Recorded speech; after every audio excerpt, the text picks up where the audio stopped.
My name is John Pryor, and I'm a member of the Board of Trustees at the University of North Carolina. How big is the university in your life, or kind of what does it mean to you? Well, I obviously love it and have spent a lot of time trying to help do things for the university. I've lived in Chapel Hill for the past 20 years and had various volunteer jobs around the university, serving on the Board of Visitors for the Institute for the Environment, serving on the Board of Visitors for the university, and for the past 6.5 years, the Board of Trustees. Did you ever think you and the board would be involved so heavily in something like the football hiring? No. I think that that athletics has an outsized role with the university in that it is what so many people associate with the university because they watch basketball games, they watch football games, and with Carolina, they watch a lot of women's soccer, women's field hockey, women's lacrosse, where we have programs of great dominance. But was there a feeling among the board members, even 6 years ago or a few years ago, or maybe one of the reasons you joined the board, about, look, we're so well known for all these other programs, but we are really not a football school? Did you want to change that? I think there is a recognition that over time, the perception that Carolina was a basketball school or a women's soccer school, which is the joke that Coach Smith used to say, that we were really a women's soccer school because of all the national championships that Coach Dorrance had won, that as athletics changed over the past several years with name, image, likeness, and the House settlement, that the role of football needed to be enhanced within the university from what it had been previously. And just when someone asks you just simply, what does the board do? Well, it's designed to be an advisory board, so what we do is provide advice to the chancellor. We now have budget authority so that we have to approve a consolidated budget. When I got on the board, there were over 18 different budgets at the university, and that was one of the things that Dave Bullock and I worked to change so that there would be one consolidated all-funds budget. And that was a reform that was badly needed that we were proud to help make happen. Let's go to Mack Brown 2.0. Mm-hmm. Beloved coach, talk about the end of Mack Brown 2.0. Your thoughts on how he was fired. Coach Brown's legacy at Carolina is unique. He is in many ways the single greatest ambassador the university has had, certainly among the greatest fundraisers the university has had. And it was unfortunate that he was let go in the way that he was. If you could redo that, what would have been a fitting end for someone like Mack Brown? Well, the best thing would be that he would have been honored for being the most active winning coach at Carolina, and that would have been the way that he parted from the university instead of the manner in which he did. Do you feel bad about that? I think everyone feels bad about how that happened, and I hope that one day it will be remedied. Why is he so successful? Like, what made him so good at selling Carolina and selling the program? Well, I think that he genuinely loves Carolina, and I think that it was a labor of love for him to not only be an ambassador for the football program and all things Carolina athletics, because he spent a lot of time helping other coaches and their programs and mentoring coaches, but also he did a great many things for the university and its brand that I don't think many people really acknowledge or appreciate. Is it known that you and the other trustees are upset with how his firing happened? I think that at the time that it happened, I spoke out. I don't want to grind the axe on that. I made clear that my reaction was that it should have happened in a different way, and it could have been a much better parting than the way that it went down. And the reason why I'm asking so many questions about it is because there was this firing of this legend and people were not happy with how that was handled. Is that why the board became pretty involved in this search for the next coach. No, it was not really. So I was appointed to the search committee for the next football coach as then chair of the board. And I was the representative of the board on the search committee. And that's kind of how it started. The chancellor formed a search committee, and the search committee was comprised of me, Steve Newmark, Bubba Cunningham, and Board of Governors member Kurt Bradley. So it was. So that was the search committee to find the next football coach. So it wasn't this situation where, you know what, the athletic department messed this up with Mac Brown. We're not trusting them to find this next coach. Well,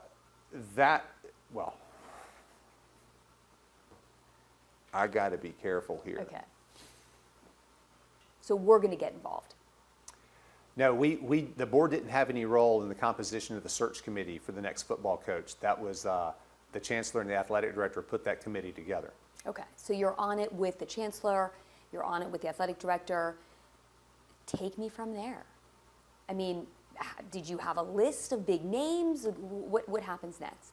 So one of the first things that happened was the committee was made aware that a search firm had been engaged to help find the next football coach. And I thought it was interesting that the search firm was run by the former athletic director at NC State. And as the only Carolina guy on the search committee, I kind of was a little taken aback by that. Your biggest rival is now in charge of your next coach. But to their credit, they did a professional job. Well, I'll just say the search firm had a list of names that were all, sort of usual suspects. And to me, I wanted to start with who's the absolute best person we could hire, because we needed to make Carolina football more relevant going forward than it has been in the past. So what you would do is want to go out and hire the very best person available. And I didn't think that that was the direction that the search was headed. Is it safe to say you weren't blown away by the names? Oh, they were all credible people and coaches that were up-and-comers, but I didn't think that we were trying to find the absolute best person we could hire. Yeah, so basically you were put on this committee, but before you even have this first meeting, like with the search firm, Right. you had a name in your mind. Talk about that, like who called you? Yeah, so I'd gotten a phone call from a friend in the General Assembly who had been made aware that Coach Bill Belichick was actively interested in the North Carolina vacancy for head coach. And it took me aback, and I said, "Are you serious?" And it was clear that it was serious, and that I needed to at least make a couple of phone calls to determine that this was real and not a exercise in trying to use North Carolina as a stalking horse for another school or another professional team. Okay, so wait, you get this call from Phil Berger. Right. You answer, you've known him for years, I'm sure. When he says that, when he says Bill Belichick, what goes through your mind? Well, I knew he wasn't joking. I knew that he was serious. Otherwise, he wouldn't have called me to do this. And so I said, my problem is going to be to get people to take this seriously, because I don't think people will actually believe that Bill Belichick wants to come and coach at the University of North Carolina. But I did remember that his father had been an assistant at North Carolina, and that he had been a small child for a couple of years in Chapel Hill, I think until the time he was 3. So, and I knew that he loved his father greatly and admired him, and maybe there was some sort of cosmic connection there that he would want to come back to Carolina. But But you were shocked. I was surprised. Yes. I was shocked. I was shocked that this was real. And I then had a call with Michael Lombardi to determine that this was in fact real. And then he suggested I in turn talk to Coach Belichick. And I did have that conversation, I believe, the next day.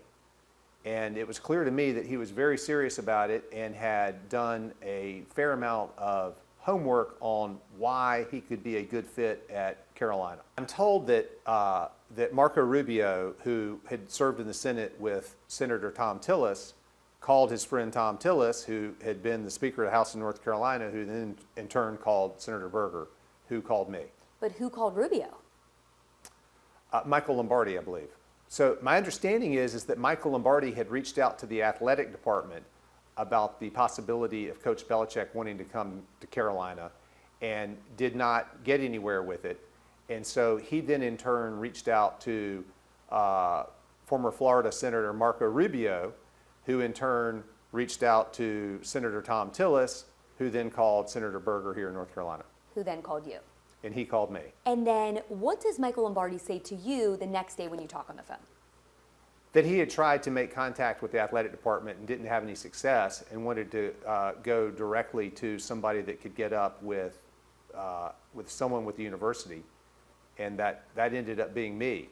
He underscored to me that it was very real and that we needed to take it seriously because he felt that there was a very high likelihood that if Carolina wanted to hire Coach Bill Belichick, it could happen. And then when you talk to Bill Belichick the next day, I mean, is there a moment where you're thinking, I cannot believe I'm talking to a 6-time Super Bowl winner about this job? So in that phone call, I was trying very hard to determine whether or not it was real because I knew that I was going to have a real hard time trying to get other people to believe that it was real. And I had to first determine in my own mind that yes, it was possible to hire someone who might be among the greatest coaches of all time, certainly 6 Super Bowls as a head coach and 2 as an assistant, and that if we were able to hire Coach Belichick, it would be a transformative thing for the nature of Carolina football going forward. In that conversation, Coach Belichick made it very clear that his sole interest was the head coaching job at Carolina, that he did not want to go back to the NFL, he wanted to coach at Carolina. And it was a great compliment to Carolina because of the academics, because of the athletic success in so many sports, basketball most especially, but not as much on the football side, and that he thought that he could really help transform the nature of football going forward. I knew that many people would seem taken aback that someone with as high a profile as Coach Belichick would actually want the North Carolina job. But they didn't hear what I heard from him about how much respect he had for Carolina, and that when he was an NFL coach, he would always come and stay at the Carolina Inn when they would evaluate talent here. He'd been on every college campus in the country. We had the most beautiful. The academic rigor of the institution, I think, was a good fit with what, his experience of having grown up with a dad who was an assistant at Navy and, his attending Wellesley. The academics matter. And there was also a good synergy with other athletic programs. He's a big lacrosse fan and has relationships with all of the North Carolina lacrosse coaches. My recollection is I brought it up in that meeting, and I said, I think that we need to consider an additional candidate, and it would be Coach Belichick. And it was greeted with some chuckles, and I'm thinking back to that, and So on the search committee, I suggested that we needed to consider an additional candidate, and that would be Coach Belichick. And there were some laughs and chuckles that, come on, that's not real. And I tried to underscore that I had talked to him. I 100% believed it is real, and we need to think that this is possible. You might end the search with Coach Belichick, and we not need to go any further. And my recollection is that I said, we at least have to rule this in or rule it out, and if we rule it out, we'll move on to the other candidates. And you said, I talked to him. Yes, I relayed that I was 100% convinced that he was serious about wanting to coach at the University of North Carolina. I don't think that after that first discussion, people were convinced that it was real. And I think that most people that heard it were sort of incredulous. And, you know, it's a funny thing about how a hiring process goes, because you would think that you would want to hire the absolute best person available as opposed to, you know, who was already on the list. And I thought that it was a pretty obvious thing that we had to determine if this was possible. And if it was, we needed to move very quickly because it was not going to last forever if not. Then how does it go from, you know, you saying it's a possibility? So we had a interview with Coach Belichick, and everybody that had been skeptical as to whether or not he was genuinely interested in the job saw that he was interested in the job. And that is when I knew that there was a chance that it could actually happen. There were still other candidates to be interviewed, and the search committee did not want to dispense with those interviews, but to move forward with them. At the same time, we were trying to determine if a deal could be worked out with Coach Belichick. When we're talking about the Zoom, besides the search committee members, who else was on that Zoom? There were a few supporters of the football program that were interested enough to want to be a participant in the process to determine Coach Belichick's interest. Why was it important to add them or have them there? I think because there was still a question among some as to whether or not he was really serious about coming to Carolina or not. Well, Coach Belichick made clear that he wanted to teach football in a way that, as a lifelong coach, he thought that it would be incredibly beneficial for the program. And what was so compelling was he described coaching every position, because he had coached every single position, including kicking, including special teams, and that he really wanted to coach sort of at that college level in a way that you can't do at the NFL, where you are developing talent in a way that is unique to college. And that he hadn't done that other than growing up at the Naval Academy watching his father. The process, though, is continuing. Right. What is your fear as this drags out? I was worried that the longer the process dragged out, that Coach Belichick would think that we don't really want him and that he would withdraw from the process. Imagine, you know, being on the other side of that, and if you have 8 Super Bowl rings and the University of North Carolina is dragging its feet, you know, I was worried that Coach Belichick was going to say, they clearly don't want me, and would wall. So there are reports out there that you're unhappy with how long this is taking. You're a member of the search committee, so you take it upon yourself, get in contact with Lombardi to get this process really going in terms of negotiations. Yeah, well, I never negotiated any contract terms with anybody. What I did is provide Michael Lombardi some of the publicly available information from Coach Brown's contract so that he would understand that we could get to an end point, but I was never negotiating on behalf of the university. There's an old expression on any sort of transaction that goes too long, and it is time kills all deals. And I thought too much time was passing before we got to a point of knowing whether or not Coach Belichick could be hired. So to be clear, I had no role whatsoever in negotiating either with Coach Belichick, Coach Belichick's agent, or with Michael Lombardi. I provided publicly available information about Coach Brown's contract. What ended up happening was the credit for landing Coach Belichick goes to Chancellor Roberts, because when the Chancellor decided that this was going to happen, he made it happen.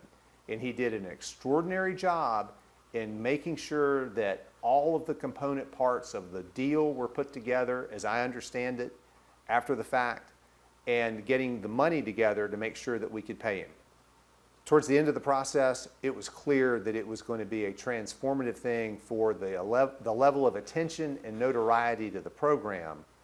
And if we were lucky, we would have an opportunity with media and hopefully fundraising that would be unique because of the hiring of Coach Belichick.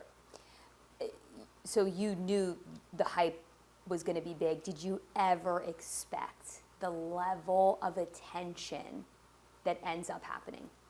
No, I don't think anybody could imagine what it would be like. And if you go back just a couple of months before that and you think about would North Carolina's football program be on all the sports talk shows and everything for a period of months, it would have been inconceivable.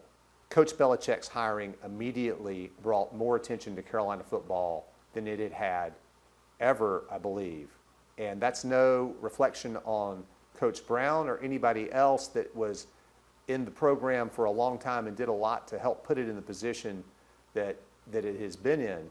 But Coach Belichick's profile elevated the program simply because of the 8 Super Bowl wins. And so, you know, he was hired, or it was announced in December.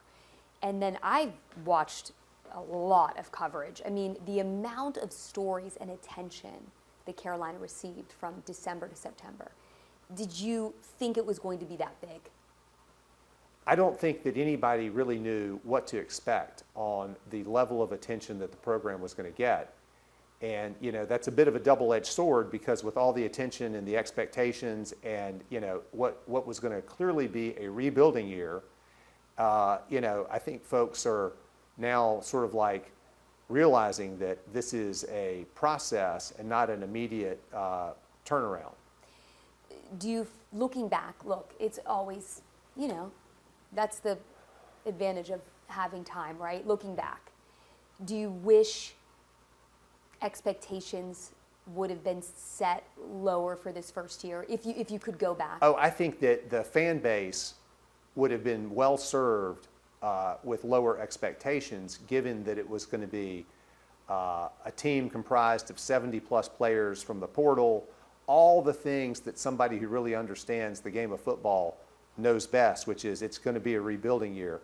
But I understand the enthusiasm of the fan base. They sort of wanted to see a magic, you know, we're going to go undefeated the first year because we've hired Coach Belichick, and that's just not the way it works.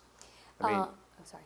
no, I was just going to say, I think, you know, the level of coaching is one thing, and you've got to have the talent and, you know, the experience of playing together in order to truly have a great team. So, okay, the hype is first on rumors, then he's hired, but then there's an off season. His personal life becomes, you know, on the nightly news, on TMZ. What's that like, you know, watching all of that play out? Well, I think his personal life is his personal life, and, you know, it only becomes an issue if, in fact, it involves the university and brings negative attention to the university.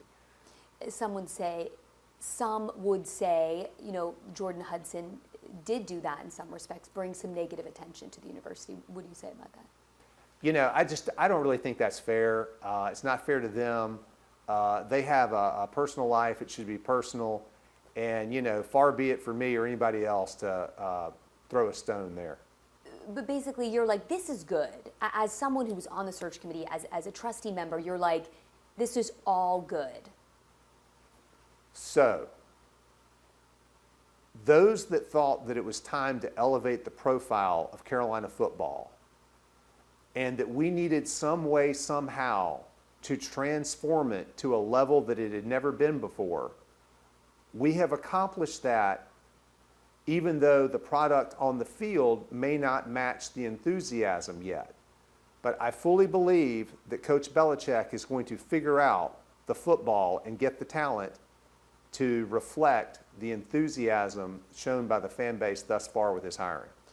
I think the level of expectation for what would happen this season was clearly out of sync with the reality of what happens when you have to get 70-plus players out of the portal. And I think that you could have the greatest coach. You could take Coach Belichick, Coach Brown, and Coach Saban and roll them all into one. And if you don't have the talent, you're not going to be but so successful. And we've got some great players, but I think that it is a developing of the talent that needs to happen, which is why I think that this is a 2 to 3 year horizon before we see the real results. You think he'll get the talent? Yes.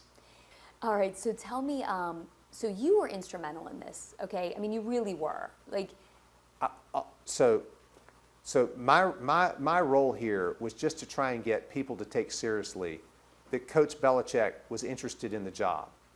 And once I did that, it then fell on others to help make it happen. And the credit there really goes to Chancellor Roberts. but you were then stripped, or the board was then stripped of some of its power. Yes. What are your thoughts on that? Well, unfortunately, there seems to be a dynamic of tension between the UNC system office and our Board of Trustees. And I don't know really why that is. Our board has only done what we think is in the best interest of the university. Approval authority was taken away from the Board of Trustees after Coach Belichick was hired. So would you do it again? Well, I regret that the system office felt inclined to do that. And I think that it is a shame to not have our board given that authority. And I think that the tension between the system office and our board has been way overblown, and that we ought to be more aligned, because our board is only trying to do what is in the best interest of the university. Would you push for the hiring of Bill Belichick today? Absolutely. I think it's important that anytime you have a job vacancy that you try and hire the absolute best person for that position. So in doing this doc, we interviewed many people, college writers, and there are some people out there who said among college football, when they heard this, they thought it was crazy. Yeah. Because they thought NFL, like, just because he was amazing in NFL does not mean he's going to be amazing here. Yeah. Did you hear that then? Yeah. What did you think? I hope they're wrong. I mean, obviously, the game of football, and, you've got someone who is, without a doubt, a great teacher of the game of football, just like Coach Smith was a great teacher of the game of basketball. And I find it hard to believe that a great teacher of football is not going to succeed at the college level. And if I'm wrong, what the hell? If I'm wrong, screw you all, right? I tried, right?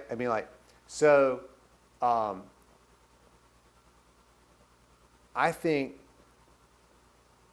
that anyone who is a great teacher of the game of football should be able to succeed at the college level just as they succeeded at the professional level. And right now, we're going to put that to test. Carolina is the #1 public university in the world. Why can't we be great at football?